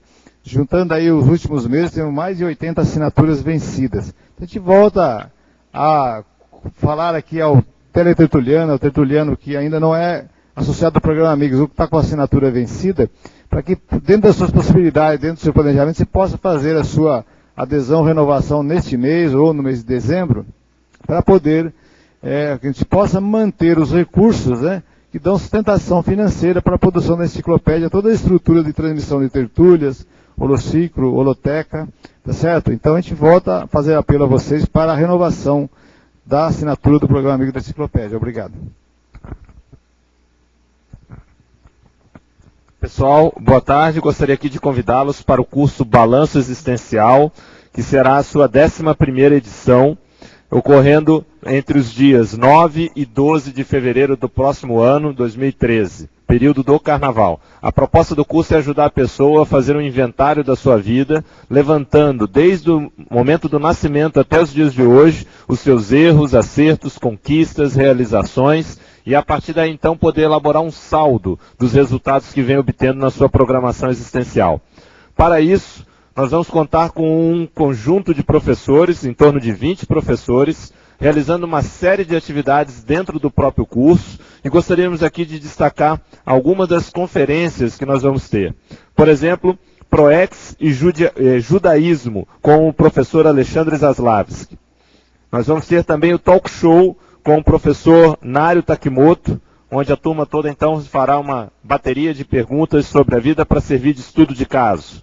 Nós vamos ter Proexometria Pré-Executiva com a professora Cristiane Ferraro. Vamos ter também uma conferência muito interessante como estudo de caso, Maxi-Dissidência do Islamismo, com a professora Sheila Ali. E também vamos ter também a infiltração cosmoética na África, com a professora Juliana Costa. Também são 2 casos, então, interessantes nesse balanço existencial. Dentre outras atividades. Então, gostaríamos de contar com a presença de vocês. O curso ocorrerá aqui no Discernimento, na Cognópolis, em Foz do Iguaçu. E também, na quarta-feira, no dia 13, nós vamos ter um curso que eu irei ministrar, que é Assistência de Destino.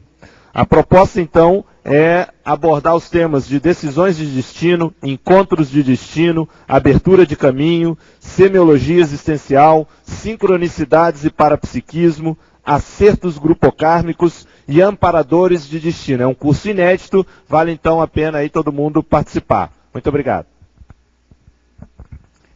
Boa tarde. O nosso convite é para o ECP2 de confraternização das instituições conscienciocêntricas. Ele vai acontecer agora em dezembro, de 11 a 13, e o EPICON será o professor Hernandes Leite. É uma ótima oportunidade para todos que trabalham com as ideias da Conscienciologia, unidos se confraternizar, tanto equipes intrafísicas quanto equipes extrafísicas. Vai acontecer no Hotel Rafaim da BR e nós teremos também nessa CCP2 pesquisas de campo com o professor Ismael. Então nós solicitamos a todos que não deixem as inscrições para as últimas horas. Nós vamos fechar a turma com uma semana de antecedência. Obrigada a todos. Boa tarde, o convite é para a Escola do Parapsiquismo, que é um programa que tem o objetivo de favorecer o desenvolvimento do parapsiquismo. A escola ela está organizada em 3 módulos, com a duração de 1 ano no total. O primeiro módulo ele começa no mês de janeiro, que é de 2 a 6 de janeiro. O segundo módulo é de 15 a 19 de julho. E dia 16 a 20 de dezembro é o último módulo. Então, em cada módulo, os participantes têm entrevistas com EPICONs e professores, exercícios energossomáticos, aulas com temas voltados para o desenvolvimento do parapsiquismo, participam de campos instalados por EPICONs, além de atividades optativas entre os módulos, por exemplo, 40 manobras, acoplamentários, dinâmicas parapsíquicas, laboratórios de autopesquisa. Para maiores informações, a inscrição é na recepção do CAEC ou através do telefone 45 3525 2652. Obrigada.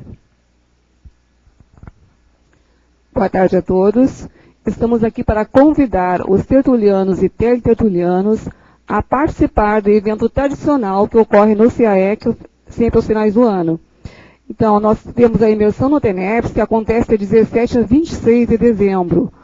Nós temos também este ano o primeiro encontro internacional de tenepsologia e 5º encontro internacional de tenepsistas. E vai ser no período de 17 a 20 de dezembro. É uma ótima oportunidade para quem é tenepsista e quem ainda não é e tem interesse no tema, a vir debater conosco. Ele vai contar com 3 conferências, 3 meses de debate, 9 mini-conferências e um workshop de bioenergias. E a novidade é que este ano também será transmitido online. Então, para as pessoas que têm interesse em participar presencialmente ou assistir online, deverão realizar a sua inscrição no CAEC. Para maiores informações, busque o telefone 45 3525 2652. Participem, estão todos convidados. Para amanhã teremos o verbete Saúde Cerebral. A especialidade é holocerebrologia, de autoria da professora Adriana Chalita. Obrigado pela presença de vocês e até amanhã.